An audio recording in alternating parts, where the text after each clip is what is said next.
This resistance. conference will now be recorded. So either insulin deficiency or insulin resistance may cause diabetes. So pregnancy is a diabetogenic state because it is associated with increased levels of C-reactive protein and interleukin 6, which are inflammatory mediators, which increases insulin resistance. Thereby it causes diabetes.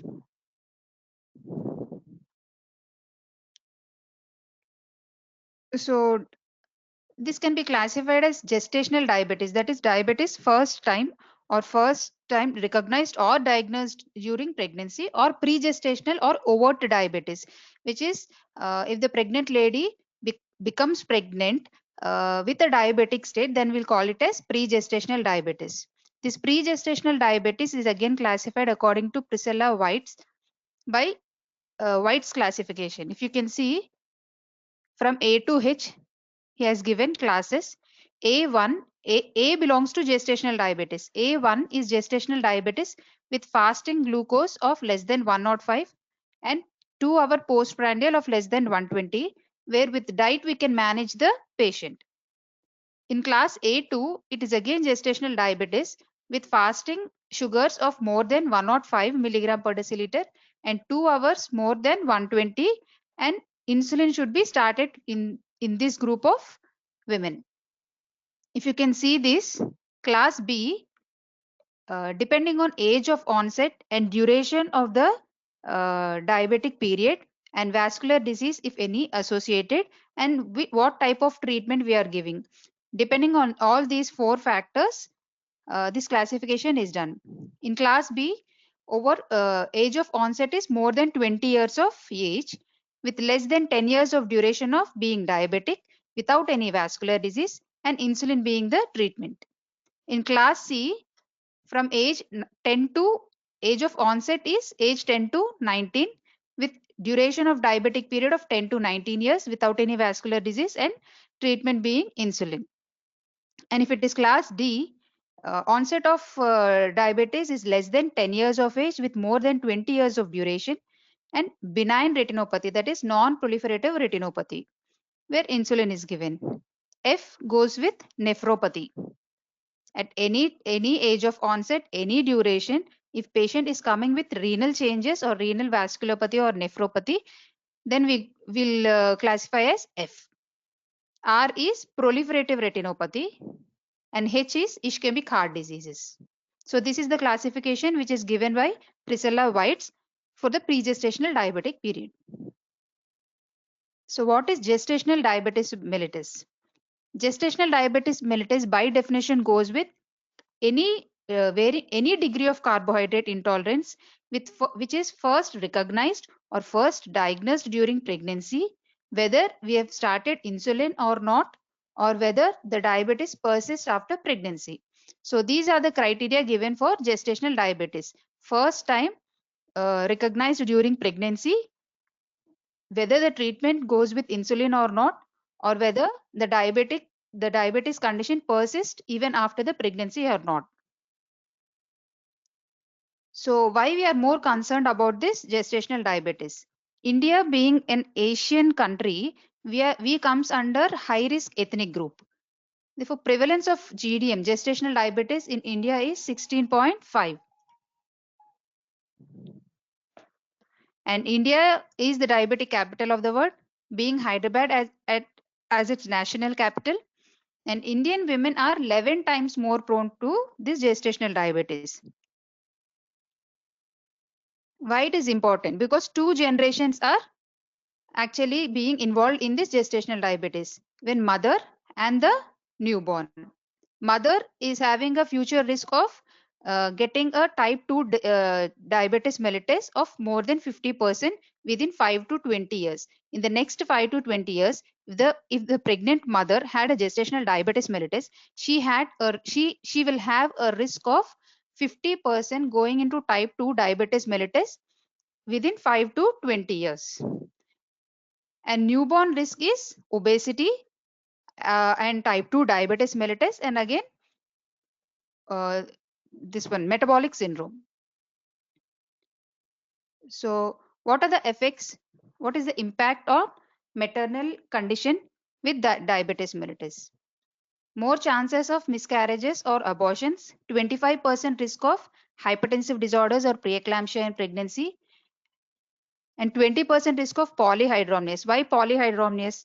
Because due to macrosomia and due to hyperglycemia, the insulin, the glucose which is secreted as urine from the fetus into the amniotic fluid will increase the osmolality and will irritate the amniotic membrane, which causes increased secretion of amniotic fluid, thereby causing polyhydramnios. Polyhydramnios is more amount of amniotic fluid in the amniotic cavity. Recurrent infections, either vulvovaginitis or urinary tract infection, there is recurrent chances of her getting infections due to immunocompromised state. Preterm labor because of polyhydramnios due to increase in uterine size, which causes preterm labor, and increased chances of recurrent infection also lead to preterm labor. And there is a chance of deranged sugar levels becoming hypoglycemia or diabetic ketoacidosis. Diabetic ketoacidosis, more glucose levels with ketotic changes. And worsening of all these chronic problems like vasculopathies, which involves neuropathy, retinopathy, nephropathy, and cardiomyopathy. So these are the maternal morbidity which increases the women at risk. So that is at antepartum period.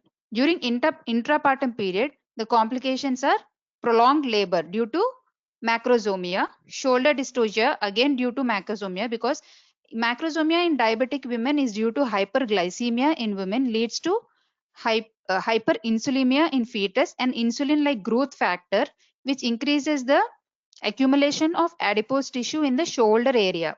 Therefore, after the delivery of the head, it will be very difficult for the shoulders to get delivered. That will cause shoulder dystocia and other like operative. So we'll go with an operative interference, which increases the chances of perineal injuries, even neonatal injuries like Erb's palsy, and finally postpartum hemorrhage. And in the puerperal period, there is high chance of sepsis, as we have already mentioned. In diabetic women, there is high chances of infection and lactation failure. Coming to fetus, increased chances of macrosomia, as I have already said, due to maternal hyperglycemia, which increases hyperinsulinemia, and insulin-like growth factor in the fetus, which causes accumulation of fat in the shoulder regions. Therefore, the delivery of shoulders will be difficult, thereby causing shoulder dystocia. This is the normal fetus. If you can see, this is the macrosomic fetus. An increased chance of congenital malformations like cardiovascular and nervous system, skeletal, renal, GIT, etc. And there is no increased risk of chromosomal anomalies. Just keep it in mind. Chromosomal anomalies are of same risk as of the normal pregnant women, but congenital malformations are at increased risk in diabetic mother. The reasons may be due to genetic or free radical injury or any other causes which are actually not determined. Increased chance of preterm. As we've already mentioned, preterm contractions and preterm labor, thereby delivering a preterm baby will increase the chances of respiratory distresses and all complications of preterm newborn. And there is high risk of intrauterine growth retardation in type 1 diabetes mellitus due to which is associated with vasculopathies. That is diabetic mellitus, pregestational diabetes mellitus with associated vasculopathy will decrease the blood supply to the to the fetus, thereby causing growth retardation, fetal growth retardation. And IUFD, diabetes mothers have a high chance of third trimester sudden loss of fetus. The reason may be due to either due to hyperglycemia and hyperinsulinemia, which increases the oxygen demand of the fetus. And this oxyhemoglobin carries less oxygen in diabetic fetus. Thereby, it increases the oxygen capacity and oxygen need, which is not sufficiently which is not sufficiently given from the placenta, thereby causing hypoxia and acidosis in the fetus, finally causing a intrauterine fetal death. So these are the common malformations which we can see in diabetic women. These congenital malformations are mostly seen in pre-gestational diabetes rather than gestational diabetes mellitus. Most common being cardiac, with TGA, transposition of great vessels, being more common, VSD, ASD, etc. And most specific being caudal regression syndrome, that is skeletal. If you can see, this is caudal regression syndrome. This is most specific for diabetes, and most common is cardiac malformations. And CNS malformations like spina bifida, anencephaly, and hydrocephalus, genitourinary, urinary ureteric duplication, and GI causing atresia, renal agenesis, duplex uterus, cystic kidneys, and situs inversus are the other congenital malformations which we can see in a pregestational diabetic mother. What are the neonatal complications? After the baby is born, these are the common neonatal complications which you can see in a neonate of a diabetic mother. It is respiratory distress syndrome because decreased cortisone levels due to increased insulin levels. Insulin and cortisone actually have an antagonistic action. Due to increased insulin will decrease the cortisol. Cortisol is actually essential for type 2 pneumocytes, which increases the surfactant concentration in the lungs. Therefore, there is decreased surfactant from the type 2 pneumocytes, thereby causing respiratory distress syndrome. And in utero, due to maternal hyperglycemia, there is increased fetal hyperinsulinemia. Due to maternal hyperglycemia, this glucose is getting transported to the fetus, and thereby insulin levels in the fetus is increased. After birth, this maternal glucose is not transported to the fetus because fetus acts as a separate individual. Thereby, this insulin, which is already secreted in the intrauterine period, will cause hypoglycemia in the immediate neonatal period. Hypoglycemia in neonate is less than 30, glucose levels of less than 35 milligram per deciliter, which should be monitored. And polycythemia, as we have already said, due to hyperinsulinemia, there is increased oxygen demand in this fetus, thereby increased erythropoietin secretion and increased RBCs, red cell erythropoiesis, which leads to polycythemia. And after delivery, these are fetal red cells, fetal hemoglobins. So these get lysis, and they cause hyperbilirubinemia. And the other features of hypocalcemia, hypomagnesemia, and cardiomyopathy, if you can specifically say, that is interventricular septal myopathy, hypertrophy of interventricular septum is more specific for neonates in this complication. So this is the risk categorization for women. If you can see, this is low risk. Low risk women usually they don't require any routine screening programs. Low risk women are women who belong to an ethnic group with low prevalence of diabetes and without any known diabetes in first degree relatives, with age of less than 25 years, with normal birth weight and normal pre-pregnancy weight, without any glucose intolerance in the past, and without any previous perinatal loss or previous newborn with more than 4 kg weight. And this is average risk. Average risk women will need a glucose testing or screening at 24 to 28 weeks of gestation. These include age of more than 25 and women belonging to ethnic group of high prevalence of diabetes, diabetes in first degree relative, and high birth weight. And high risk women should screen as early as possible in the pregnancy. These women are aged more than 30, severe obesity, and who give strong family history of diabetes and who give a strong past history of gestational diabetes or glucose intolerance or glycosuria. So how you will screen a woman for diabetes mellitus? There is one step and two-step procedures. ACOG recommends two-step screening strategy. Two-step screening is, first you go with a oral glucose challenge test. Without the regard of the previous time of the previous meal, you will give a 50 grams of glucose to the women, and you will take 1 hour blood glucose sample. If it is more than 140, this is 80% positive predictive value. If you take the value as 130, 90% positive predictive value, then you will go for a diagnostic test like oral glucose tolerance test. In low risk women, usually you won't do. Average risk women, you have to go with the screening test at 24 to 28 weeks, and high risk women as soon as possible. So oral glucose tolerance test is, if OGCT or oral glucose challenge test is more than 130 or 140 accordingly, then you will go for a oral glucose tolerance test. In this test, you will take women should come fasting for 8 hours with normal diet. She should take normal diet. If she is a smoker, she should quit smoking. She should take rest for 30 minutes, and first sample should be taken as fasting blood sugars. After that, she has to take 100 grams of glucose solution. After that, 1 hour, 2 hour and 3 hour samples are taken. And according to national diabetes data, the values are this. According to Carpenter-Coaston, the values are this. Usually we follow this Carpenter-Coaston values. If FBS is more than 95 or 1 hour glucose more than 180, 2 hour more than 155 and 3 hour more than 140. Any two values are more than these standard values, then we will take the patient as diabetes. So this is the single step procedure. DIPSI guidelines for screening, which is given by WHO, where it is a universal screening and it should be done as early as possible. It's a single step, irrespective of the previous meal of the women. You give us 75 grams of glucose, then you take the sample after 2 hours. If it is more than 200, you will label them as diabetes mellitus. If it is more than 140, gestational diabetes. If it is more than 120, it is glucose intolerance.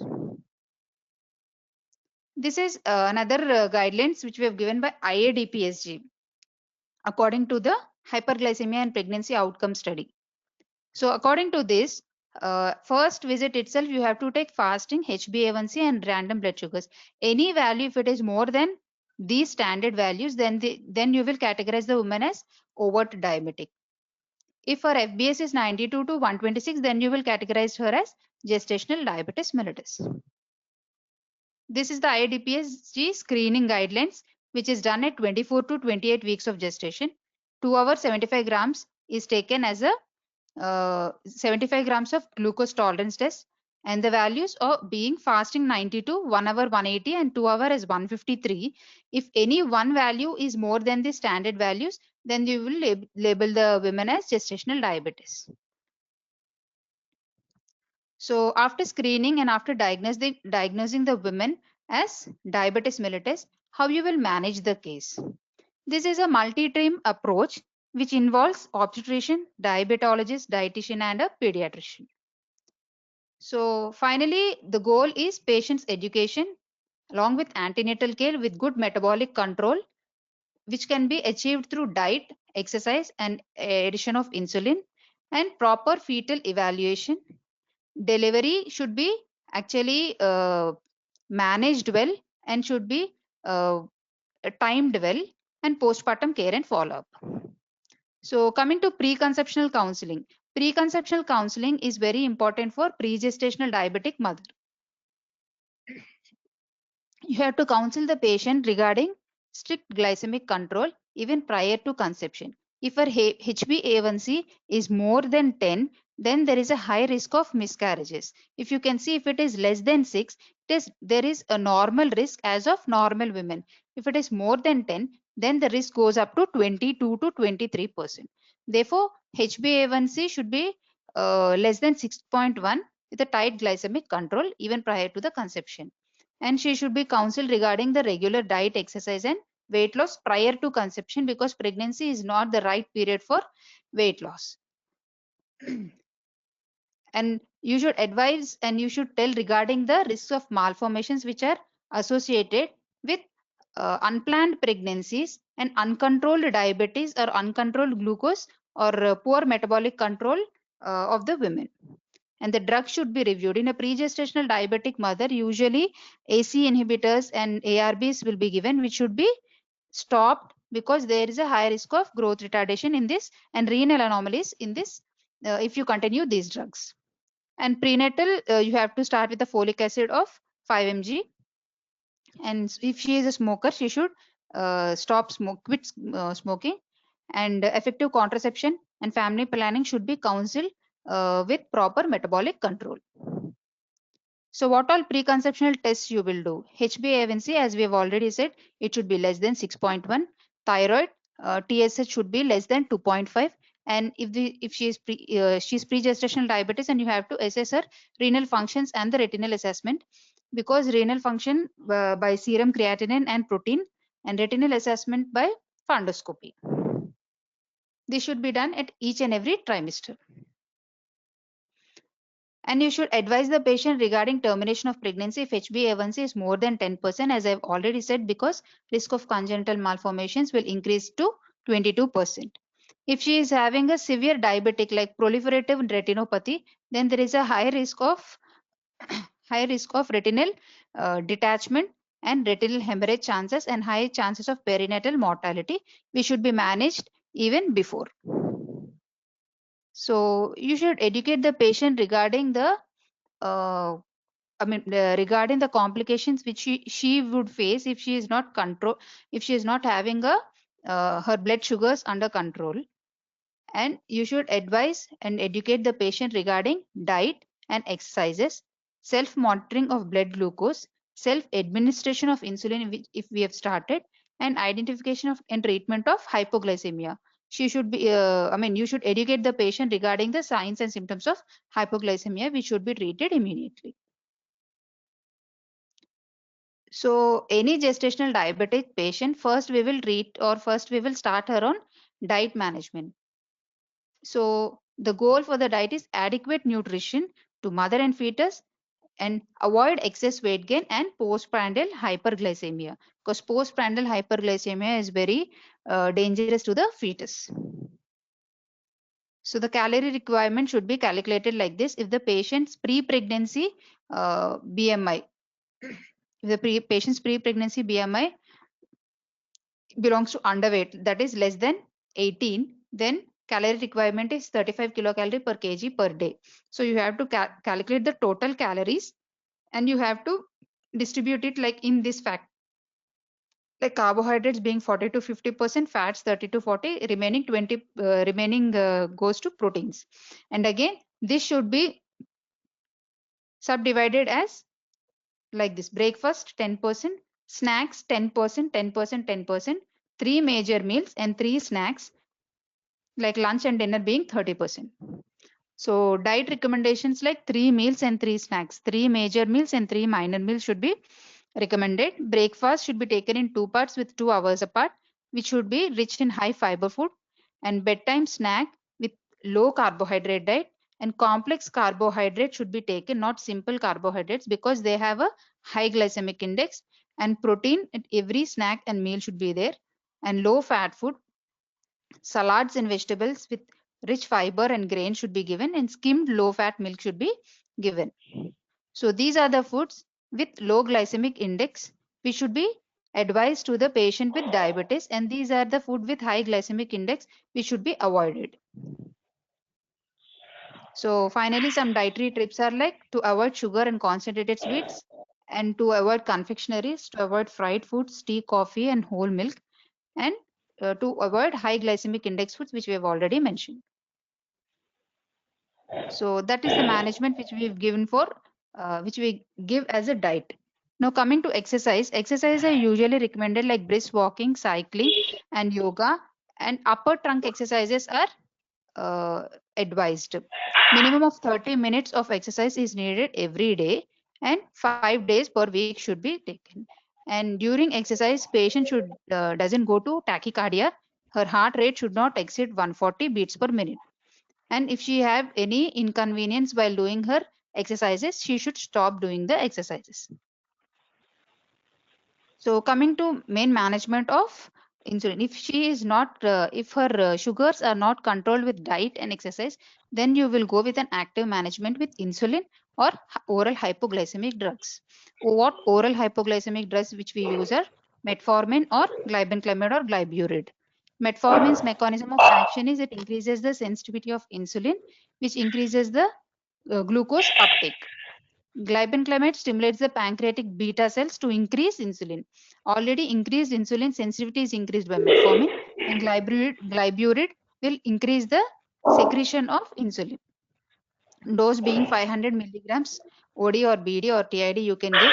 You can go max up to 2 grams, and gliburide max up to 10 milligrams. So both cross the placenta.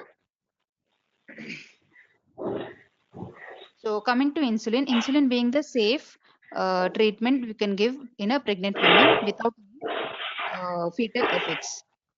So when you start insulin, your goal should be like this: fasting blood glucose of less than 95, postprandial 1 hour of less than 140, 2 hour postprandial of less than 120. Please keep these readings in your mind. So when you will start insulin, see, even if the patient sugars are not controlled with diet and exercise for 2 weeks, if she is if she is well advised with diet and exercise, and she has practiced for 2 weeks, and still her blood sugars are not coming down, then you should go for a insulin. Otherwise, if fasting blood glucose is directly more than 126 in the first visit itself, then you will treat the patient as pre-gestational diabetes, and you can directly start her on insulin. So these are the various types of insulin which are actually available: rapid acting, short acting, intermediate acting, and long acting. Rapid acting will have a onset time of 15 minutes and go peak up to 1 to 2 hours. Short acting onset within 30 minutes, intermediate within 1 to 3 hours, and long acting without any pronounced peak, it have a basal control over 24 hours. So how you will monitor the blood glucose level when the patient is taking an insulin? You can go for a 7-time monitoring or a 4-time blood glucose profile. 7-time is pre-prandial, 3 fasting, pre-lunch, pre-dinner, and post-breakfast, post-lunch, post-dinner, and midnight at in between 2 to 6. If it is 4 times, you go with the fasting and 3 postprandial values. So accordingly, you have to titrate the insulin dose. These are the recommended values of blood glucose levels to maintain a euglycemia. Fasting being less than 95, 1 hour postprandial less than 140, 2 hour postprandial less than 120, and between 2 to 6 a.m. it should be more than 60 milligrams, and HbA1c of less than, and maintain mean glucose of 100. So insulin pen injectors are best because they can be easily used by the patients themselves, and dose is actually individualized according to their blood glucose levels, as we have already mentioned, like 7-point or 4-point sugar profiles, and it is given as subcutaneous, site being abdomen, more frequently given arms, thighs, and buttocks. So how you will titrate the dose of the insulin? First trimester you will go from 0.7 units per kg, second 0.8, and third trimester 0.9 to 1 unit per kg. The total dose calculated should be given in a single day. So there are various protocols for the insulin. So this is multiple daily insulin. You will start a regular, that is short acting insulin, 30 minutes, because its onset of action is 30 minutes. You have to start before each meal, and you have to check her postprandial sugar levels, and accordingly you have to increase the dose 2 to 4 units. Accordingly you have to add. This is one type of protocol. This is the mixed and split dose. With short acting, we will give a intermediate acting, that is NPH. And total dose is calculated, and it is divided into 2/3 in the morning and 1/3 in the evening. In the morning, 2/3 dose, again 1/3 should be short acting and 2/3 should be intermediate acting. And evening 1/3, half regular and half NPH. And again, protocol 3 is basal. You have to give a long acting, that is glargine, which don't have any peak action. Throughout the day, it will function. And bolus, according to postprandial, you have to go with the bolus insulin. There are 3 protocols. So how you'll manage the complications? The complications being either low sugar levels like hypoglycemia, or higher sugar levels going into ketoacidosis. If the patient is having a hypoglycemia, usually she'll give us symptoms like profuse sweating, hunger, palpitations, tachycardia, and confusion. If it is more severe, patient may go into drowsiness, speech difficulty, irritability. So you should educate the patient regarding these symptoms. If any of these symptoms are present, then she has to take oral carbohydrates or oral sugar or glucose drinks followed by a snack containing complex carbohydrates. If it is severe, if she cannot take orally, then you can go with a glucagon 1 milligram intramuscular or subcutaneous, or you can even go with an IV infusion of dextrose 20 ml or 50% or 5 to 10% normal IV. So what is diabetic ketoacidosis? Diabetic ketoacidosis, by the name itself, it is given. Acidosis means pH less than 7.3. Ketosis, ketone bodies are positive in urine and blood. And acidosis, again, bicarbonate of less than 15 milliequivalents and blood sugars of more than 250 milligram per deciliter. This is the diagnostic criteria for diabetic ketoacidosis. So how you will treat the patient if she is coming up with a diabetic ketoacidosis? Should, these five should be given: insulin, fluids, glucose, potassium, and bicarbonate. Insulin, you should give a loading dose of 0.1 to 0.2 units per kg, followed by a maintenance dose of 0.1 unit per kg per hour according to the glucose values. And fluids, you have to give 4 to 6 liters of fluids in the 12 hours, and first hour you have to give 1 liter, next 2 to 4 hours, next 1 liter, followed by 250 ml per hour thereafter. And if the glucose, since ketoacidosis, the glucose levels are more than 250, it is coming below 250, then you can start her with 5% DNS. If the potassium is reduced, then you can start her with infusion of 15 to 20 milliequivalents per hour. If bicarbonates, if her pH level is less than 7.35, then you can start 1 ampule, 44 milliequivalents of bicarbonate should be added to the half normal 1 liter saline. So how you will evaluate the fetus? At early gestation, like 8 to 10 weeks, you will go for a scan for accurate dates and for establishing viability and location of the viable fetus. At 18 to 20 weeks, you will advise her for a detailed anomaly scan. In 20 to 22 weeks, again, you will advise her with a fetal echo because there is a high chance of cardiac malformations. From 28 weeks, ultrasound for fetal growth and liquor. If it is a pre-gestational diabetes, there is a high chance of intrauterine growth restriction. If she has associated with vasculopathy, then accordingly you have to monitor. If she had a fetal growth restriction, accordingly 2 to 4 weekly you have to monitor the fetal growth in Doppler studies. So timing of delivery. As there is a risk of sudden intrauterine death in the third trimester in diabetic women, as I have already said, due to increased hyperglycemia and hyperinsulinemia, which increases the oxygen demand, which is not supplied by the placenta. Thereby, it causes a IUD in the late third trimester. Therefore, best is to induce the patient at 38 weeks of gestation. If it is gestational diabetes mellitus, well controlled with diet and exercise, then you can wait up to 40 weeks. If she is on insulin and well controlled, you can wait up to 38 weeks. If she is having an uncontrolled diabetic, then delivery time is individualized according to the complications. According to ACOG, elective cesarean section should be done if the estimated fetal weight is more than 4.5 kgs. What intrapartum care you should give for the patient? So when you pose a patient for a section or when you start her on induction, the target blood glucose level should be at 70 to 100 milligrams per deciliter.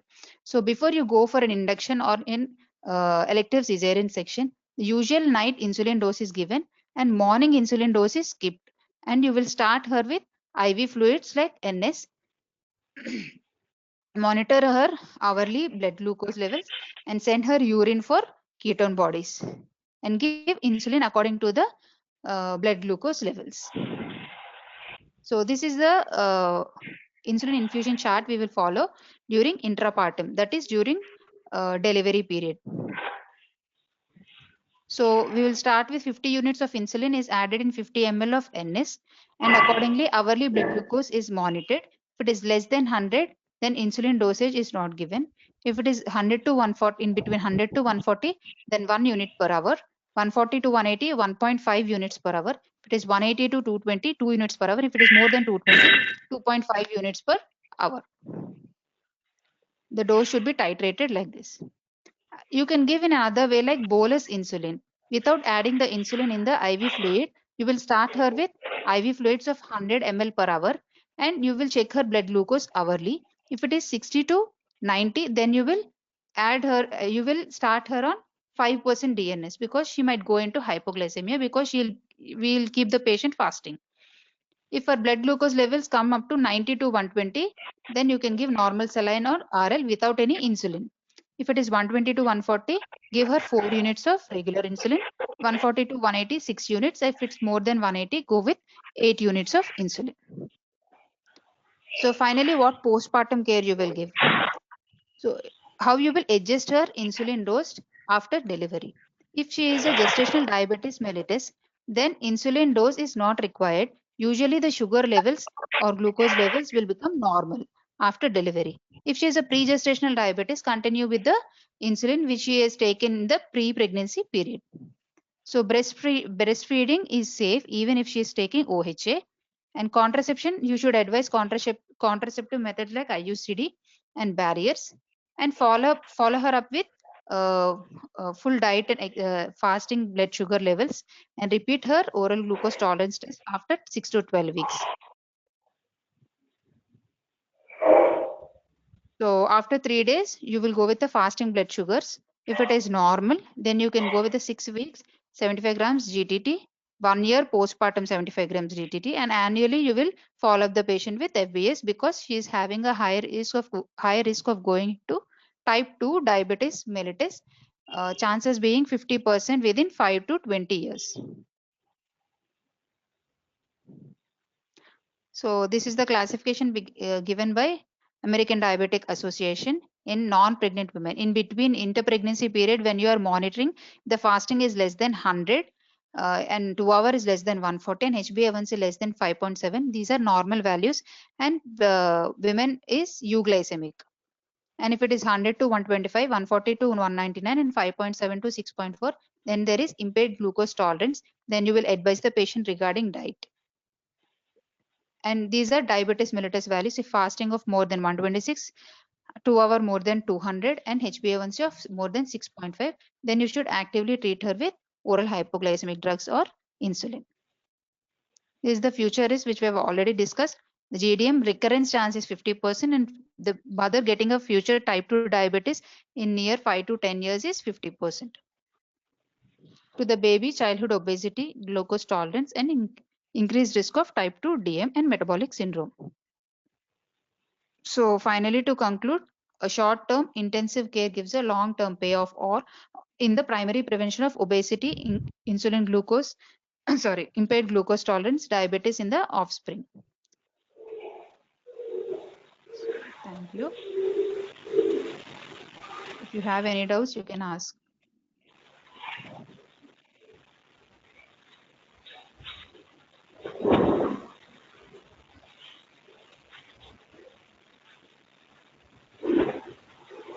This conference will now be recorded.